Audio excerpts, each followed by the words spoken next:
জীৱন প্ৰত্যেকৰে বাবে জীৱনৰ সংজ্ঞা পৃথক হয়। আজি মোৰ বাবে জীৱনটো যি হয় হয়তো আপোনাৰ বাবে বেলেগ ধৰণৰ হ'ব পাৰে, আৰু আমি চিনি পোৱা আন 10জনৰ বাবেও জীৱনৰ সংজ্ঞা পৃথক হ'ব পাৰে। যদিও বা সংজ্ঞাবোৰ পৃথক হয়, কিন্তু জীৱনটো জীৱনেই হয়, নহয় জানো? গতিকে আপোনালোকে গমেই পাইছে যে আজি আমাৰ কণ্টেণ্টটো হৈছে জীৱন, লাইফ। যদি আমি জীৱনৰ সংজ্ঞা বিচাৰিবলৈ যাওঁ, কিন্তু এজন ব্যক্তিয়ে ক'ব পাৰে যে জীৱনটো অকল সুখৰ সমষ্টি, কিন্তু অন্য এজন ব্যক্তিয়ে জীৱনটো অকল দুখৰ সমষ্টি বুলি হয়তো ভাবিব পাৰে। কিন্তু মোৰ দৃষ্টিভংগীত জীৱনটো সুখ আৰু দুখ এই দুয়োটাৰ সমষ্টি। কাৰণ আমি সুখক বাদ দি দুখৰ যি মহিমা বা দুখৰ যিটো সংজ্ঞা আমি তাক উপলব্ধি কৰিব নোৱাৰোঁ, তাক বুজিব নোৱাৰোঁ। ঠিক সেইদৰে দুখক বাদ দি আমি সুখৰ যি সংজ্ঞা, সেই সংজ্ঞাটো আমি বুজি উঠিব নোৱাৰোঁ।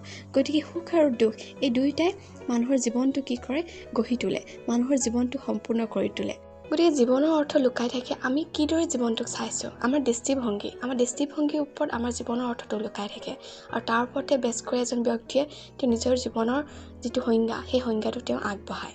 সেয়েহে আমাৰ যিটো দৃষ্টিভংগী, সেই দৃষ্টিভংগীটো সদায় ইতিবাচক হ'ব লাগে, পজিটিভ হ'ব লাগে, কেতিয়াও নেতিবাচক বা নেগেটিভ হ'ব নালাগে। আৰু পজিটিভ এটা এটিটিউড বা পজিটিভ এটা দৃষ্টিভংগীয়ে মানুহক কি কৰিব? মানুহৰ জীৱনটো বা অকল জীৱনেই নহয়, যিকোনো ঘটনা হওক, বস্তু হওক ভালদৰে উপলব্ধি কৰাত, বুজি পোৱাত ই সহায় কৰিব। গতিকে মই আজি ভিডিঅ'টো ইমানতে সামৰি মাৰিব লাগিব।